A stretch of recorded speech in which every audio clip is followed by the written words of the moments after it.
परम श्रद्धेय प्रणम आदरणीय प्रधानमंत्री जी, मौजूद यहाँ पे भारतीय जनता पार्टी के राष्ट्रीय अध्यक्ष,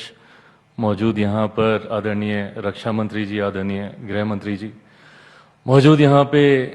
एनडीए घटक दलों के तमाम रिस्पेक्टेड नेतागण, मौजूद यहाँ पे तमाम मंत्रीगण, मौजूद यहाँ पे तमाम विभिन्न राज्यों के मुख्यमंत्री, उप मुख्यमंत्री, आज जब हम लोग एनडीए की इस बैठक में उपस्थित हुए हैं, 12 सालों की कई यादें हैं जो कौंधती हैं। इसकी शुरुआत मेरे पिता आदरणीय रामविलास पासवान जी के साथ हम लोगों ने 2012 में पुनः की थी और तब से लेकर आज तक जिस मजबूती से इस गठबंधन के साथ मेरी पार्टी जुड़ी रही, उसका सबसे बड़ा और एकमात्र कारण मेरे प्रधानमंत्री आदरणीय नरेंद्र मोदी जी रहे, जिन्होंने मुझे, मेरी पार्टी को हर विपरीत परिस्थिति में संभाल कर रखा। मेरे पिता के जाने के बाद जिस उदाहरण का जिक्र आदरणीय शिंदे साहब कर रहे थे, हर किसी के पास, और ये कोई नई बात नहीं होगी जो मैं कह रहा हूँ, हर किसी के पास वो अनुभव होगा जहाँ पे प्रधानमंत्री जी ने आपको, आपके परिवार को व्यक्तिगत तौर पर प्रभावित करने का काम किया। यही सर आपकी क्षमता है और यही आपकी ताकत है, जिसकी वजह से आज एनडीए एक राजनीतिक दलों का गठबंधन नहीं है सर, एक परिवार के तौर पर हम लोग यहाँ पर एकत्रित हैं। उदाहरण कई गठबंधनों के रहे, 90 के दशक से हम लोगों ने अलायंस पॉलिटिक्स देखी, बट कोई गठबंधन कभी टिक नहीं पाया। तो वहीं एनडीए गठबंधन हर बीतते साल के साथ और ज्यादा मजबूत होता गया सर। उसका कारण सिर्फ और सिर्फ आप हैं। इसके लिए आपको विशेष तौर पर सर धन्यवाद कि आपने हम सबको इतना प्यार, इतना सम्मान दिया। मेरे लिए बहुत गर्व की बात है सर कि मैं एक ऐसी कैबिनेट का हिस्सा हूं, आपके साथ मुझे काम करने का मौका मिला, जिनका नाम इतिहास में ही नहीं बल्कि इतिहास जिनके नाम से जाना जाएगा। जैसा आदरणीय चंद्रबाबू नायडू साहब ने कहा कि ये सदी आपकी सदी है सर। पिछले 25 साल से निरंतरता में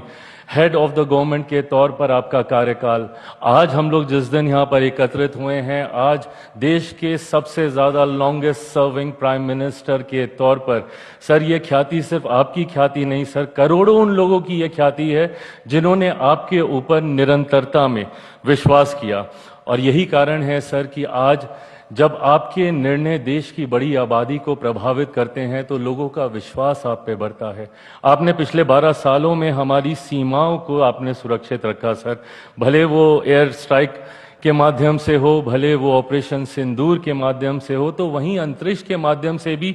कैसे भविष्य के विकसित भारत की नींव को मजबूत किया जाए, चंद्रयान के माध्यम से हो, सूर्य के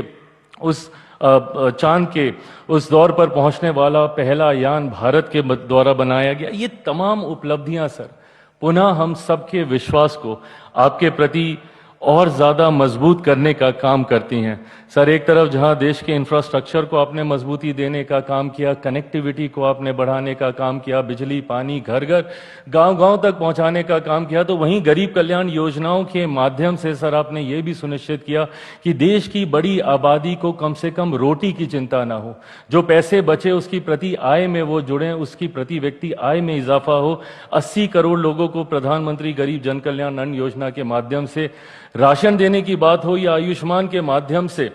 5-5 लाख रुपए का मुफ्त इलाज कराना, यही परिणाम है सर कि आज देश की एक बड़ी आबादी 25 करोड़ लोग मुख्य धारा के साथ जुड़े, गरीबी रेखा से बाहर निकले। आधी आबादी को सिर्फ सम्मान देने की आपने बात ही नहीं की सर, महिलाओं की छोटी छोटी चीजों को आपने ध्यान में रखा, उनके सम्मान की चिंता करके जहां शौचालय बनाए तो वहीं उनके स्वास्थ्य की चिंता कर आपने उज्ज्वला के माध्यम से उनको आगे बढ़ाने का काम किया। विमेन लेड डेवलपमेंट की आपने बात ही नहीं की, उनको केंद्र में लाने के लिए, सत्ता का हिस्सा बनाने के लिए नारी शक्ति अधिनियम आप लेकर आए सर।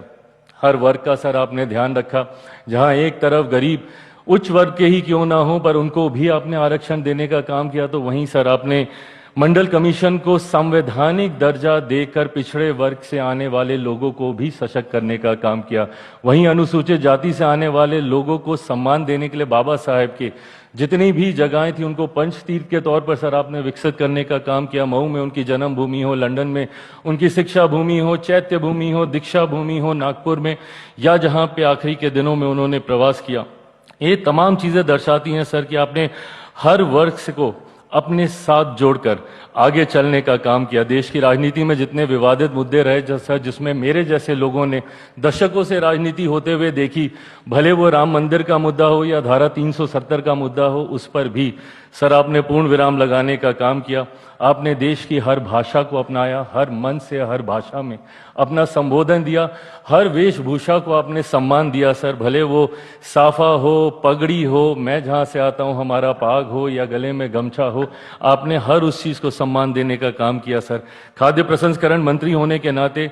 हर व्यंजन को जब आपने राष्ट्रीय अंतर्राष्ट्रीय स्तर पर पहुंचाने का काम किया तो उसने मेरे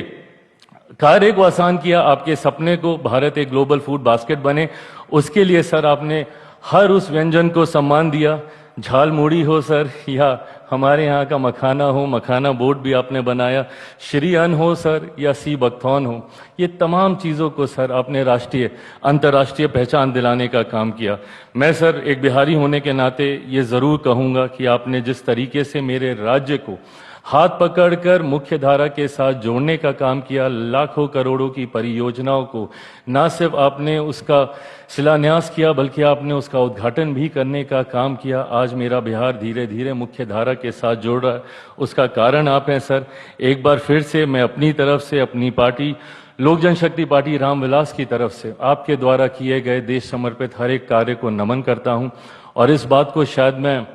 पूरे confidently on behalf of every NDA ally party मैं सबकी तरफ से कह सकता हूं कि सर एक बार फिर से 2029 में हम सब मजबूती से आपके नेतृत्व में सर चुनाव लड़ने के लिए तैयार हैं। आप आगे बढ़ें सर, आप स्वस्थ रहें, दीर्घायु रहें, ये हम सब की शुभेच्छा है और आपका आशीर्वाद मार्गदर्शन हम सबको ऐसे ही मिलता रहे, ये हम सबकी इच्छा है। थैंक यू सर, नमस्कार।